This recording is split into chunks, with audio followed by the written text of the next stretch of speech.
Hello po sa inyong lahat mga ka-crypto. Ako po si Pinoy Crypto Trader at sa video na ito ay atin mong pag-uusapan ang tungkol dito kay Shiba Inu. Kung saan ang Shiba Inu ay opisyal pong naglabas ng babala para sa lahat. Ayan, particular po ang mga holders or investor ni Shiba Inu. Kaya yan ang ating pag-uusapan po sa video na ito ay tungkol sa bagong babala na ito. Kaya yan, bago po tayo magpatuloy ay nais ko lamang po munang bigyang linaw ang aking disclaimer kung saan ang nilalaman po ng video na ito ay hindi po ito isang financial advice. For education and information purposes lamang po ang layunin nito. Maliban po dito ay nais ko na rin pong magbigay papala na wala pong kahit anumang group chat ang Pinoy Crypto Trader. At ayan, the official Shiba Inu Ecosystem X handle has sent a critical warning to SHIB community members, highlighting a potential scam that could target the community. Ayan, ang official po na X account ayan, ng Shiba Inu Ecosystem ay naglabas po sila ng kanilang isang mahalagang babala para sa lahat na mga miyembro ng community ni Shiba Inu. At yung babala po na ito ay tungkol po sa isang potential na scam na maaring may mabiktima sa kahit sino man sa mga community ni SHIB. The Shiba Inu Ecosystem team issued a friendly reminder to its community members, stating that there are currently no officially sanctioned SHIB airdrops. Kaya ayan, lalong para po ito sa mga mahilig sa mga airdrops. Pag sinabi po nating airdrops, ay mga libreng pag-giveaway po ito na mga crypto currencies. At kung sinabi natin na namimigay ng libreng airdrop ang Shiba Inu Ecosystem ay maaring sila ay namimigay ng Shiba Inu tokens. Ayan, yung leash, treat, at saka yung iba pang mga yan, tatlo lang naman po sa ngayon yung kanilang mga tokens dito sa kanilang ecosystem. Kaya yan, pero dapat po nating tandaan na wala pong nagaganap ngayon na pa-airdrop ang Shiba Inu ecosystem. It characterized all unsolicited tweets regarding ongoing airdrops for SHIB as scams aimed at stealing the crypto assets of the unwary. Kaya yan na nga. Ito ay isang babala para sa lahat na wala pong nagaganap na kahit anumang airdrop ang SHIB. Yan, yung kung meron man ay ito ay kagagawan ng mga scammers kung saan ang layunin ng mga ito ay para nakawin yung mga Shiba Inu tokens ng mga kanilang mga mabibiktima. Furthermore, the team advised Shiba Inu community members to safeguard their wallets and avoid clicking suspicious links that could potentially drain their funds. Kaya yan yung advice dito or payo ng ni Shiba Inu or ng team ng Shiba Inu. Ayan, naayon po sa kanila ay wag daw po nating wag daw po tayong basta-basta mag-click-click dyan ng kahit anumang links. Yan, mga suspicious links. Dahil yung sa pag-click po natin ng mga suspicious links na ito ay maaring ito ang siyang magdulot ng pagkawala ng ating funds o yung laman ng ating wallet. Kaya yan, ito po yung kanilang actual na tweet rito. Friendly reminder, there are no official SHIB airdrops. All unsolicited offers below our tweets are scams. Kaya yan, wala po silang opisyal na nagaganap na airdrop ngayon kay Shiba Inu. Yan kasi yung dito po sa kanilang X account, ayan, ay marami pong mga scammers dito ang nagpo-post or nagko-comment or nagti-tweet. Ayan, na nag-iimbita, ayan, na or nagpo-promote na meron daw nagaganap na isang airdrop itong si Shiba Inu.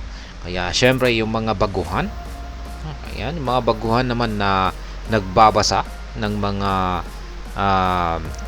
reply, ayan, mga reply comments sa post ng ni Shiba Inu ay ayan, sila po yung mga na maaring nabibiktima rito or madalas na nabibiktima. Rationale behind the warning. The primary tactic these attackers use is promoting malicious airdrops, which require users to click a phishing link and connect their wallet to a fraudulent platform. Yan na nga. Yan po yung kadalasan na or pinakakaraniwan na hakbang na ginagawa ng mga scammers. Yan, sila po ay magpro-promote ng yan nga, faking airdrop na hindi naman talaga nagaganap. At ayan, at para makasali raw yung kanilang bibiktimahin, yan ay kailangan nilang mag-click ng isang phishing link. Pagkatapos niyan ay i-connecta nila yung kanilang wallet dito. At kung pag nangyari yan, ay ayan, sisimutin na ng mga attackers or scammers yung laman ng wallet ng kanilang biktima.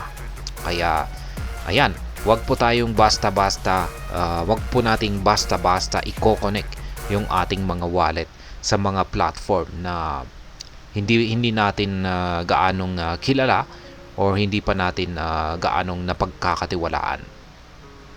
Connecting your wallet to the platform automatically gives the scammers complete access to your crypto asset. Kaya yan, nakakatakot po yan.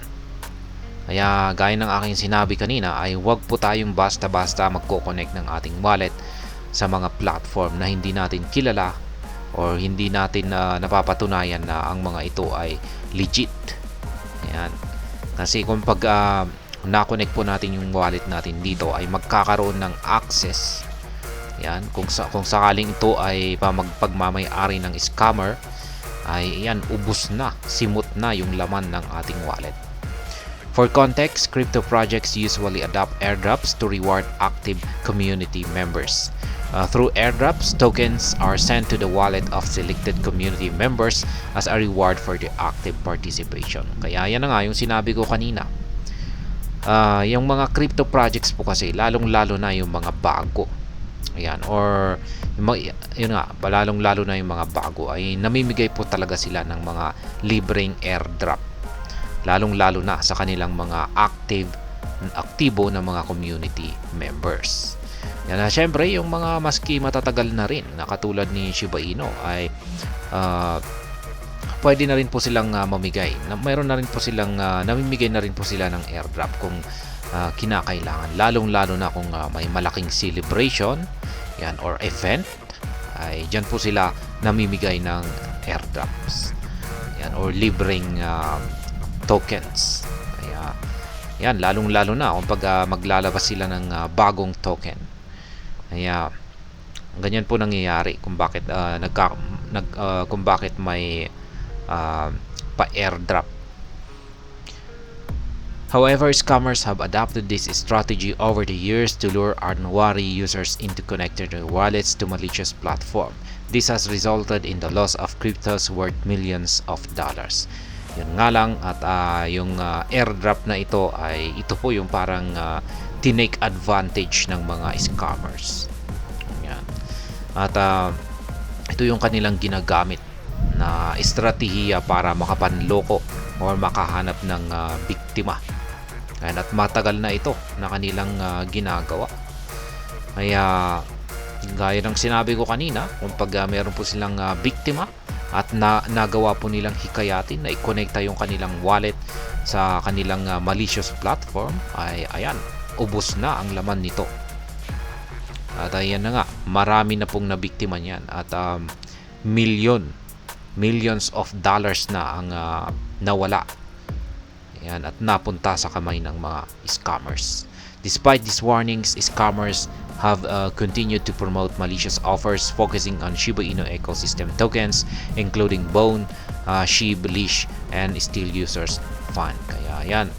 Kaya patuloy po na namimigay ng warning or babala ang team ng Shiba Inu dahil hanggang sa ngayon kahit na ilang beses na pong nagbibigay ng babala ang team ng SHIB ay tuloy-tuloy wala pong tigil yung mga scammers sa pagpo-promote ng kanilang malicious offers dito sa kanilang mga sa kahit sino mang pwede nilang biktimahin. Kaya yan. At hanggang dito na lamang po tayo sa video na ito mga ka-crypto. Sana po ay inyong nagustuhan ang aking paliwanag dito. Kung inyo po itong nagustuhan ay pakiclick lamang po ang like button nito.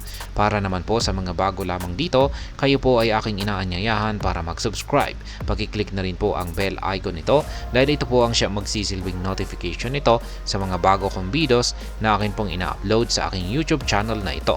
Marami pong salamat sa panonood. Ingat po tayo lagi at God bless po sa ating lahat.